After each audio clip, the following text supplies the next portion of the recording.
नमस्कार, आप देख रहे हैं फोर्थ स्तंभ न्यूज। अभी हम बात करेंगे बालू माफिया पर।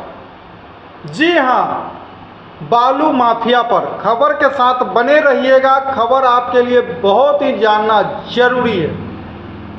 खबर कोई बालू माफिया और कोइलवर वाले नहीं, बालू माफिया लालगंज के बालू माफिया, जिसके आगे प्रशासन विफल है। माफिया के आगे प्रशासन जो है दिख रहा है एक शून्य के बराबर है। आखिर कैसे बालू माफिया इस तरीके से रात और दिन 24 घंटे दियारा क्षेत्र में खनन कर रहे हैं, लेकिन प्रशासन बिल्कुल ही इस पर सुस्त है। जरा सी प्रशासन की आज हलचल तो नजर आई, लेकिन मात्र 1 से 2 घंटे के लिए, जी हाँ 1 से 2 घंटे के लिए ही।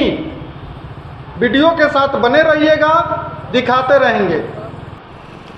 2 पोपलेन जब्त हुआ। आज सुबह सुबह 2 पोपलेन जब्त हुआ। प्रशासन ने उसको जब्त भी किया। लालगंज थाना प्रभारी संतोष जी ने उसको जब्त भी किया, लेकिन कुछ ही देर बाद वो पोपलेन जो है प्रशासन के चुंगल से फ्री हो जाता है। एसडीएम साहब वहां पर पहुंचते हैं। एसडीएम साहब का क्या आपस में बातचीत होता है प्रशासन से और साथ में कुछ लोगों से,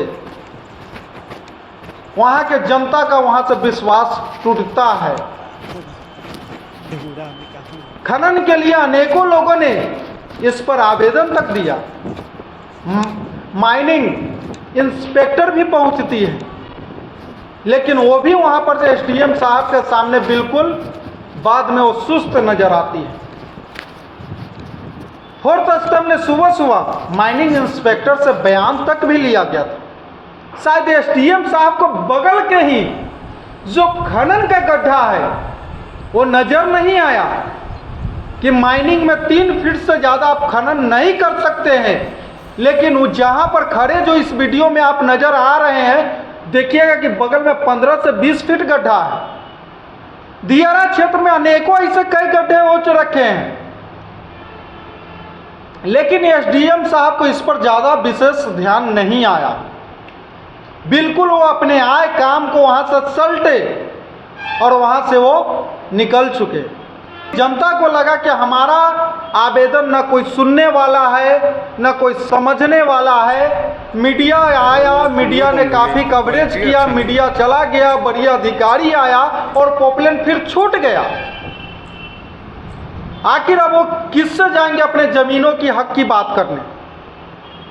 क्या ये खनन जो एनएचआई के लिए मिट्टी हो रहा है, क्या प्रशासन के बड़े बड़े अधिकारी उससे कहीं दबे हुए हैं, या वहां के ग्रामीण ये कानून सिर्फ उनके लिए बना हुआ है, सिर्फ उनको धरपकड़ करने के लिए?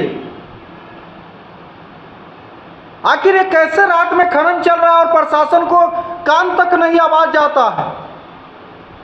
अगर शायद कभी थाना प्रभारी अगर चौकसी भी करते हैं तो इस तरीके से वो भी मजबूर हो जाते हैं। क्या लालगंज की गंडक नदी खतरों से भरा हुआ नदी हो रखा है? क्या किसानों के लिए अब कोई भी प्रशासन सहायता नाम की चीज नहीं रह गया है? आखिर कौन सुनेगा इनका बात? माइनिंग इंस्पेक्टर कहीं ना कहीं आज फेल हुए, थाना प्रभारी कहीं ना कहीं आज फेल हुए। अब बच कौन गया किसान के लिए? मीडिया को अगर सत्य के लिए आवाज उठाया जाए तो उस पर एफआईआर कर दिया जाता है। आखिर अब इनके लिए कौन आवाज उठाएगा?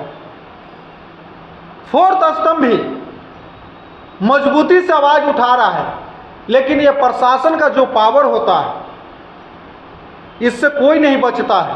फिर भी फोर्थ स्तंभ न कभी डरा है न कभी डरेगा, क्योंकि संविधान का चौथा स्थान पत्रकार होता है, पत्रकारिता होता है, जिसके लिए हमेशा से सिस्टम से लड़ने का काम फोर्थ स्तंभ करता है।